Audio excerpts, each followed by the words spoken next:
Okay, Faker Hawks, hi, welcome to another video of mine where I'm reading the next 10 chapters of Flora and Ulysses. You guys remember when we last left off Flora and Ulysses, it was from Ulysses' point of view, and he felt like the whole world was on fire.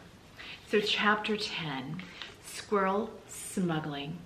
Flora's mother was in the kitchen. She was typing. She wrote on an old typewriter, and when she pounded the keys, the kitchen table shook, and the plates on the shelves rattled, and the silverware in the drawers cried out in a metallic kind of alarm. Flora had decided that this was part of the reason her parents had divorced. Not that the noise of the writing, but the writing itself, specifically the writing of romance. Flora's father had said, "I think that your mother is so in love with her books about love that she doesn't love me anymore." And her mother had said, "Ha, your father is so far off in left field that he wouldn't recognize love if it stood up in his soup and sang." Flora had a hard time imagining what love would be doing standing in a bowl of soup and singing. But these were the kind of idiotic words her parents spoke. And when they said the words to each other, even though they were pretending that they were talking to Flora, it was all very annoying. "What are you doing?" her mother said to Flora. She was sucking on a pitzer pop. It made her words sound rocky and sharp-edged. Her mother used to smoke, and then she stopped. But she still had to have something in her mouth when she typed, so she consumed a lot of pitzer pops. This one was orange-flavored. Flora could smell it. "Oh, nothing," said Flora. She glanced at the squirrel in her arms. "Good," said her mother. She whacked the carriage return on the typewriter without looking up. She kept typing. "Are you still standing there?" her mother said. She typed some more words. She hit the carriage return again. "I'm on a deadline here. It's hard to concentrate with you standing over me breathing like that." "I could stop breathing," said Flora. "Oh, don't be ridiculous," said her mother. "Go upstairs and wash your hands. We're going to eat soon." "Okay," said Flora. She walked past her mother and into the living room, carrying Ulysses in the crook of her arm. It didn't seem possible, but it was true. She had smuggled a squirrel into the house. And she had done it right under her mother's nose, or behind her back or something. In the living room, at the base of the stairs, the little shepherdess lamp was waiting, a pink-cheeked smirk plastered on her face. Flora hated the little shepherdess. Her mother had bought the lamp with her first royalty check from her first book, On Feathered Wings of Joy, which was the stupidest title for a book that Flora had ever heard in her life. And we can see a picture of the shepherdess lamp. And there in the background, do you guys see it? Her mother had sent away to London for the lamp. When it arrived, she unpacked it and plugged it in, and then she clapped her hands and said, "Oh, she's so beautiful. Isn't she beautiful? I love her with all my heart." Flora's mother had never called Flora beautiful. She never said that she loved her with all her heart. Luckily, Flora was a cynic, and she didn't care whether her mother loved her or not. Wait a minute. Pause for Mrs. R. Do you believe her, Faker Hawks? Because I don't. Being a cynic, right? She doesn't trust what people say. That's what it means. "I think that I will call her Mary Ann," her mother had said. "Mary Ann," said Flora. "You're going to name a lamp?" "Mary Ann, shepherdess to the lost," said her mother. "Who's lost exactly?" said Flora. But her mother hadn't bothered to answer that question. "This," Flora said to the squirrel, "is the little shepherdess. Her name is Mary Ann. Unfortunately, she lives here too." The squirrel considered Mary Ann. Flora narrowed her eyes and stared at the lamp. She knew that it was ridiculous, but sometimes she felt as if Mary Ann knew something that she didn't know, that the little shepherdess was keeping some dark and terrible secret.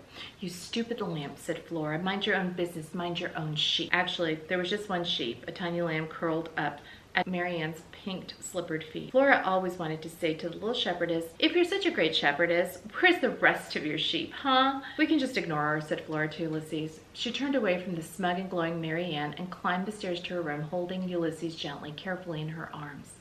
He didn't glow, but he was surprisingly warm for someone so small. Chapter 11. A gigantic vat of incadesto? She put Ulysses down on her bed, and he looked even smaller, sitting there in the bright overhead light. He also looked pretty bald. "Good grief," said Flora. The squirrel certainly didn't look very heroic, but then neither did the nearsighted, unassuming janitor, Alfred T. Slipper. Ulysses looked up at Flora, and then he looked down at his tail. He seemed relieved to see it. He lowered his nose and sniffed along the length of it. "I'm hoping that you can understand me," said Flora. The squirrel raised his head. He stared at her. "Wow," said Flora. "Great, okay, I can't understand you, and that's a small problem, but we'll figure out a way to communicate, okay? Nod at me if you understand what I'm saying, like this." Flora nodded, and Ulysses nodded back. Flora's heart leapt up high in her chest. "I'm going to try and explain what happened to you, okay?"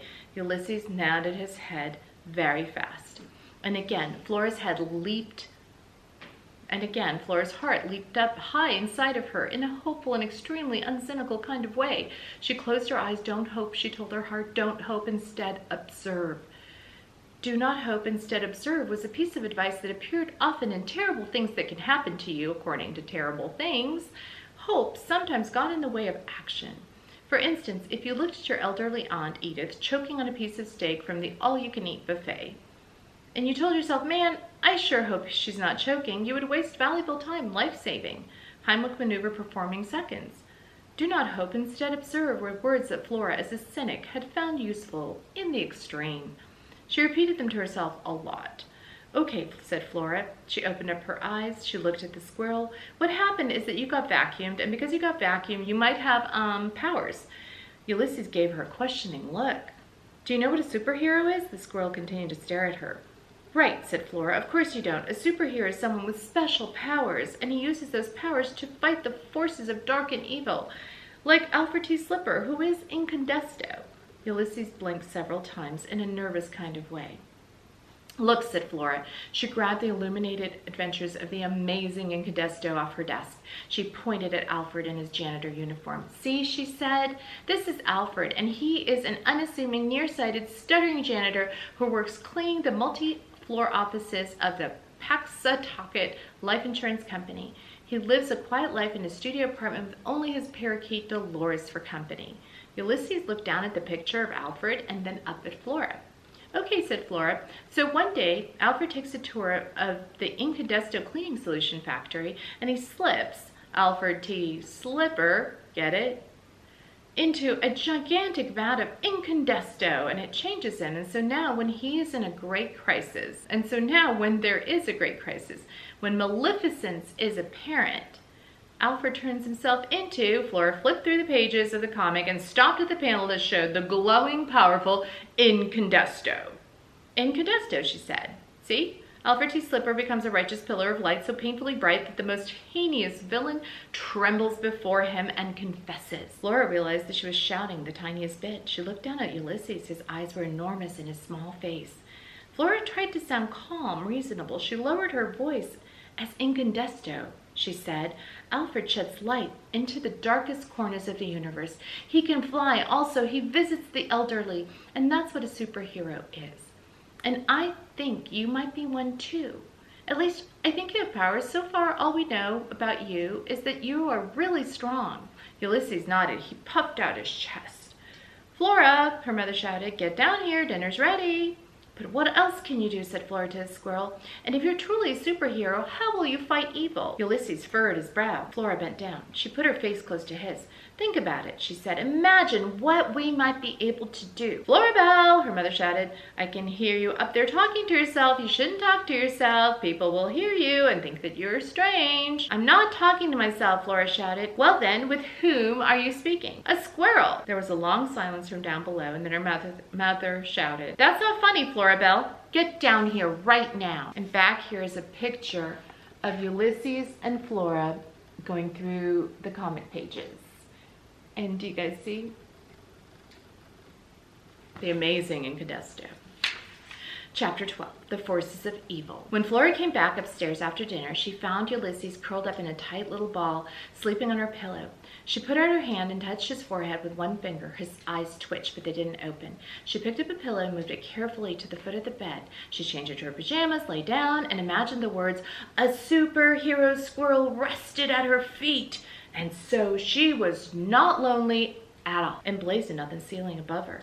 That's exactly right, she said. Before the divorce, before her father had moved out of the house and into an apartment, he had often sat beside her at night and read aloud from The Illuminated Adventures of the Amazing Incandesto. It was his favorite comic. It always cheered him up to read about Alfred T. Slipper and Dolores. Her father did an excellent parakeet imitation. Holy bagumba, he would say in the voice of Dolores. Holy unanticipated occurrences. Holy unanticipated occurrences was what Dolores would say when something truly unexpected and unbelievable was happening, which was basically all the time. Life was pretty exciting when you were Incandesto's parakeet. Flora sat up and looked down at the sleeping squirrel. Wholly unexpected occurrences, she said. It sounded better when her father said it. Not that he said it these days. He didn't say much of anything anymore. Her father had always been a sad, quiet man, but since the divorce, he had become even sadder and quieter, which was fine with Flora. Really, cynics don't like a lot of chatter. Besides, Alfred T. Slipper was a quiet man too. For instance, when he was on his tour of Incandesto manufacturing facility and had fallen into the vat of Incandesto, he hadn't said a single word, not even an oops. Words had appeared above his head, however, and Flora's father had read those words to her so many times that she could recite them by heart. He is an unassuming janitor, but he will dare to battle the darkness of the universe. Do you doubt him? Do not, Alfred. Do not. Alfred T. Slipper will live to fight the forces of evil. He will become known to the world as Incandesto. Flora lay back down. If the squirrel were in a comic, she thought, what words would have appeared in the space over his head when he was sucked into a vacuum cleaner? He is an unassuming squirrel. Yep, but he will soon conquer villains of all stripes. He will defend the defenseless and protect the weak. That sounded good too. He will become known to the world as Ulysses.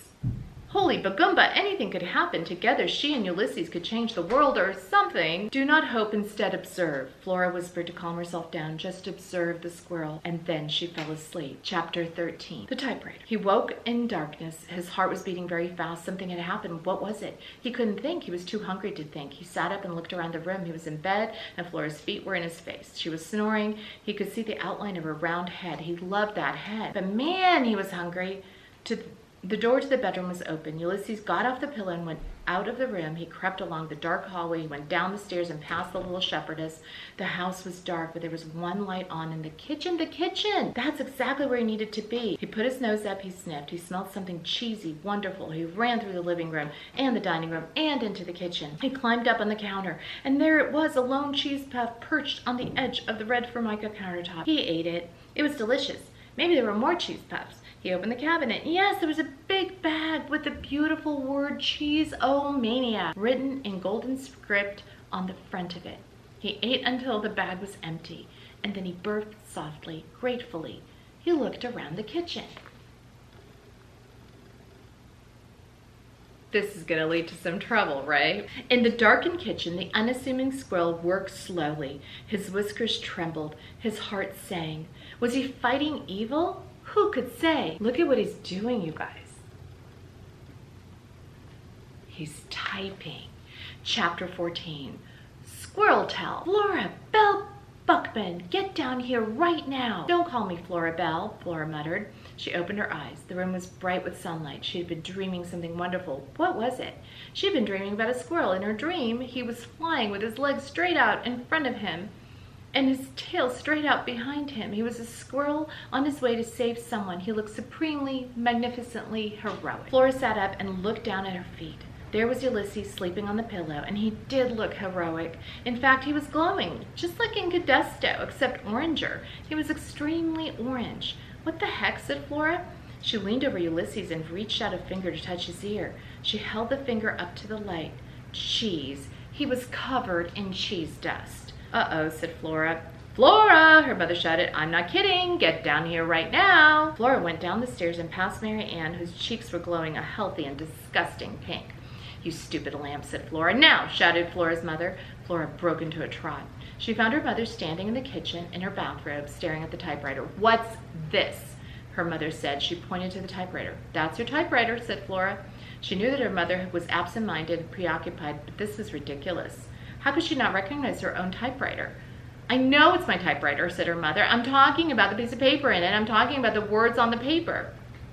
Flora leaned forward. She squinted. She tried to make sense of the word typed at the top of the page. Squirrel, squirtle, exclamation point. Squirtle?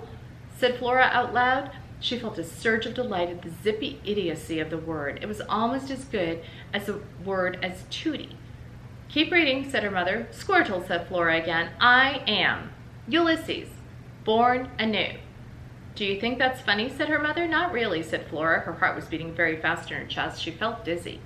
I have told you and told you to leave this typewriter alone, said her mother. I didn't, said Flora. What goes on here is serious business. I'm a professional writer. I'm under deadline for this novel. This is no time for hijinks. Plus, you ate a whole bag of cheese puffs. I did not, said Flora. Her mother pointed to an empty bag of Cheese-O-Mania on the counter, and then she pointed at the typewriter. Flora's mother liked to point at things. You left cheese dust all over the typewriter. That's disrespectful, and you simply cannot eat a whole bag of cheese puffs. It's not healthy. You'll become stout. I didn't, said Flora, but then another wave of dizziness came over her. The squirrel could type wholly unanticipated occurrences. I'm sorry, said Flora in a small voice. Well, said her mother. She raised her finger. She was obviously getting ready to point at something again. Fortunately, the doorbell rang. Hey Huff Acre Hawks, you know what? Mrs. R filmed a really long video, so I'm gonna cut this off right here and then just look for part 2. It'll be coming right up.